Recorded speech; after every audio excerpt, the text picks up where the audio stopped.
Hello everyone and welcome to a Readathon wrap-up. So, I am going to try so hard to be better at doing these wrap-ups. Now, this one is one that was hosted on Discord. If I can, I will link the Discord channel that hosted this Readathon in the description box. The channel is Bridge 4 Books, and the rules were that the books needed to be a middle grade and higher, so middle grade through adult, and needed to be at least 150 pages. Obviously, you can read more than that. This prompt was called Sweater Weather, and there were only 3 prompts for this, so this one was fairly easy to complete. Now, I'm going to set these other ones to the side.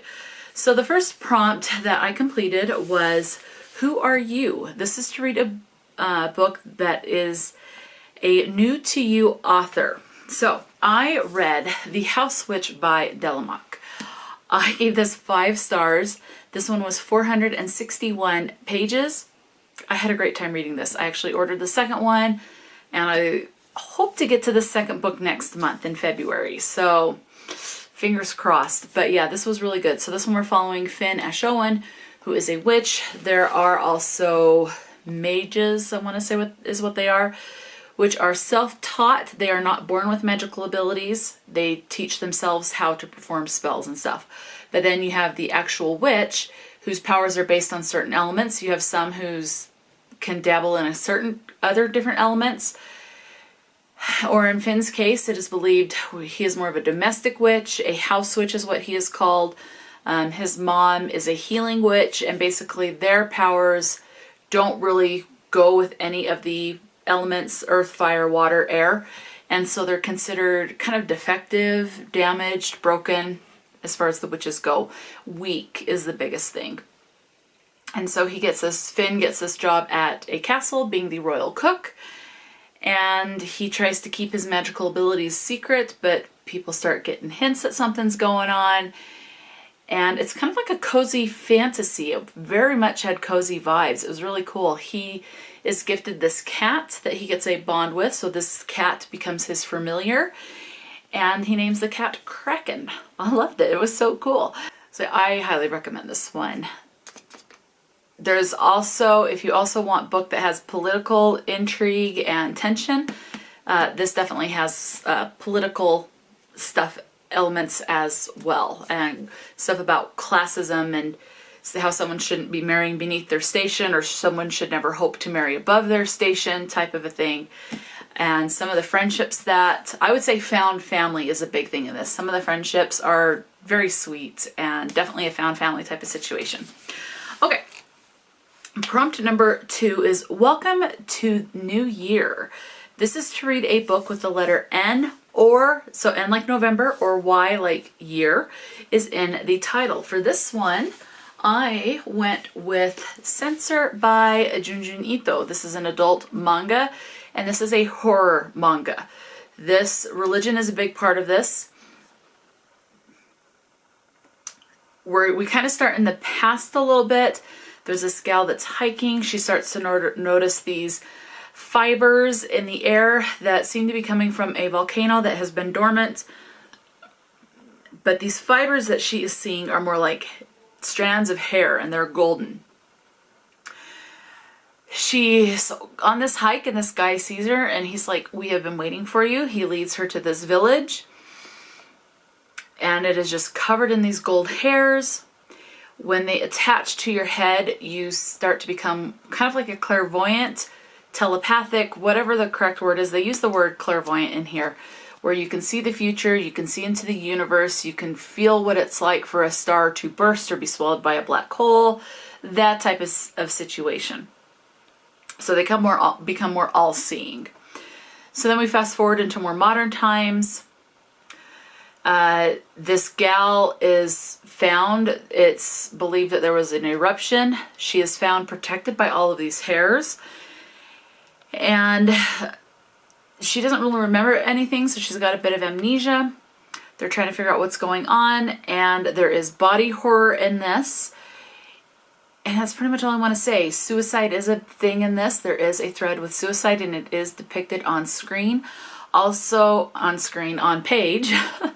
The other thing, if you have, I can't remember the name and I looked it up, but it's the fear of like holes of repeated patterns. So like think of like a golf ball has those divots. If something like that is bothering and triggering to you, as far as that pattern and those holes that are repeated, like a beehive or a honeycomb, you'll want to avoid this, because there is a picture that is like takes up a full page of that image. So definitely be aware of this. I ended up giving this one 3 stars. Was not my favorite Junji Ito book, but I still had a great time. Junji Ito, I have loved his work that I have read, and I've read 5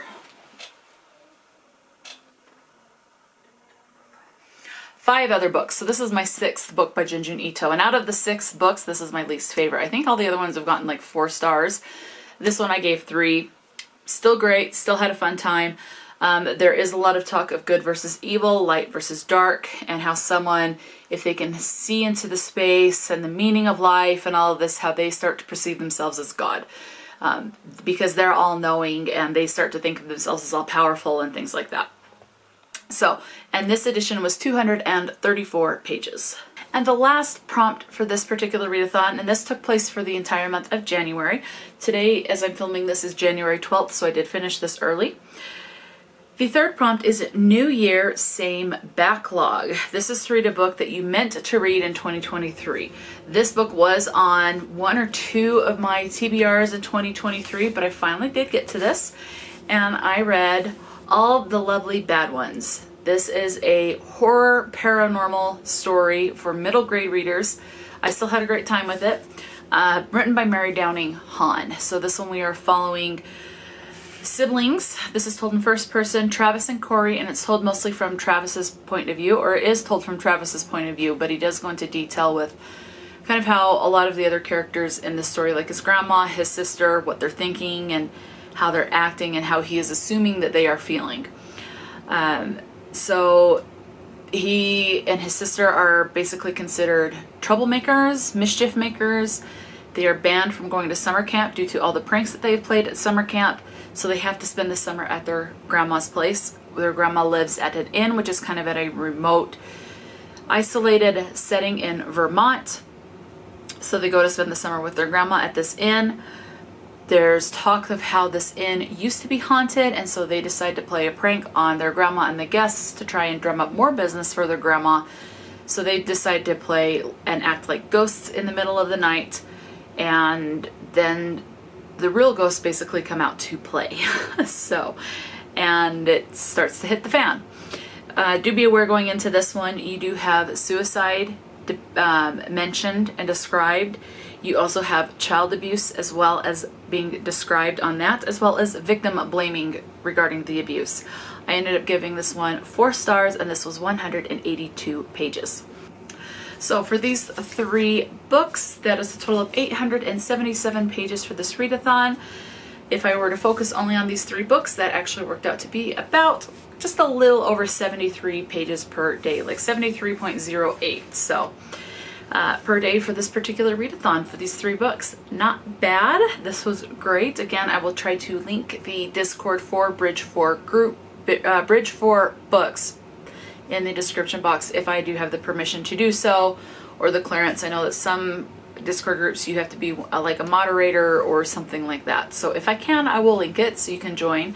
Yeah, this was fun. There's several mini monthly readathons that I'm finding that they are doing. This is the first one that I was able to do, and there's other readathons that are listed in this, and so I'm having a great time with this group, and I would love to have you join us. So let me know, did you participate in sweater weather? Are you part of this Discord group to participate?